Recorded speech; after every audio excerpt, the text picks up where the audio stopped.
मिफ्ता साहब, बहुत शुक्रिया आप हमारे साथ शामिल हो रहे हैं।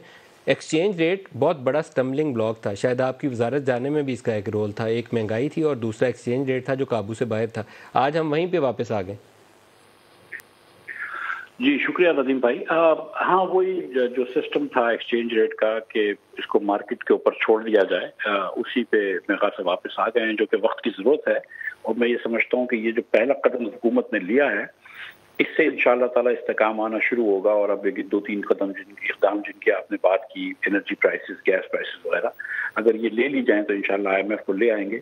जैसे IMF आती है और आपका डिफॉल्ट रिस्क कम हो जाता है तो डिमांड डॉलर की कम हो जाएगी और फिर डॉलर जो है वो वापस एक मरतबा रुपया जो है वो फिर इस्तेकाम पे आएगा और डॉलर शायद नीचे चले जाए।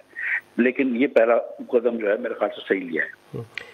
इस बात का इम्कान मौजूद है कि जब अगर सऊदी, UAE, कतर इनसे पैसा आ जाता है, फ्लड रिलेटेड जो वादे हुए हैं वो पैसा आ जाता है, तो 240-45 में 2-3 महीनों में इसको दोबारा, 2 महीनों में शायद इसके बाद दोबारा दबाव आएगा जून की पेमेंट्स का, दोबारा इसको संभलने का शायद मौका मिल जाए। कोई ऐसी आस उम्मीद है?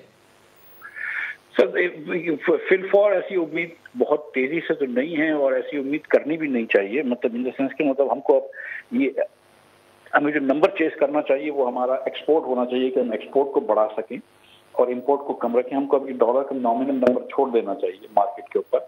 लेकिन मैं ये समझता हूँ कि जैसे आपने फरमाया कि सऊदी अरब के, कतर के, कुवैत के, सॉरी UAE के और चीन वगैरह के कुछ कर्ज आ जाएंगे, कुछ हमको कमर्शियल बैंक्स के लोन मिल जाएंगे, कुछ कमर्शियल बैंकों ने जिन्होंने पैसे विड्रॉ कर लिए हैं शायद अगर वो वापस लोन्स आ जाएं तो अगर आपके ये जो रिजर्व की पोजीशन अच्छी हो जाती है और मार्केट को इत्मीनान हो जाता है कि पाकिस्तान जो है एक सही राह पे चल रहा है, तो वो जो इस वक्त पाकिस्तानियों ने डॉलर खरीदना शुरू कर दिए हैं, जो कि प्लॉटों नहीं खरीद रहे, दीगर बिजनेस में नहीं डाल रहे, लेकिन डॉलर खरीद के रख रहे हैं, जब वो वापस रुपया लेना शुरू करेंगे क्योंकि उनके अखराजात होते हैं, बच्चे बड़े होते हैं, शादियां होती हैं, घर खरीदने होते हैं, जब वो वापस अपने पास से रुपए में लेकर आएंगे तो फिर ये डॉलर के ऊपर जो रुपए के ऊपर जो प्रेशर है वो खत्म होगा। पार्टी के अंदर जो आपके साथ रवैया अपनाया गया था, आपने उसके ऊपर रिएक्शन दिया कि ये तरीकाकार दुरुस्त नहीं था। आज पार्टी के लीडर्स के साथ, सीनियर लोगों के साथ अगर आप इंटरेक्ट करें तो शायद आप अपनी बात दोहरा के उनसे पूछ सकते हैं कि मुझे क्यों निकाला। नहीं सर, देखें आप, अगर जो वजीर आजम आपको रख सकता है वो वजीर आजम को आपको निकाल भी सकता है, वो उसका सवाब दीद है। तो वो निकाला, पार्टी के कुछ लोगों ने फिर थोड़ी सी ज्यादती भी करी है, फिर मैंने भी जवाब दिए। मतलब मैं कोई अपने आप को एकदम नन्ना मासूम नहीं कहूँगा। और तो पार्टी के किन लोगों ने ज्यादती की आपके साथ?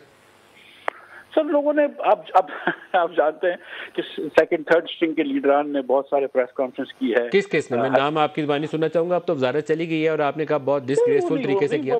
ये सब मेरे भाई हैं, आबिद शेर अली साहब, हनीफ अब्बासी साहब, दीगर हैं, अफनान है, ये सब ने प्रेस कॉन्फ्रेंस की हैं और डार साहब ने खुद बड़े शो किए, तो वो सब हुआ है। लेकिन मैंने भी जवाब दिए हैं। तो मैं तो इसमें जरा भी अपने आप को विक्टिम नहीं गिनूंगा कि भाई मैं कोई विक्टिम हूँ या वटेवर हूँ।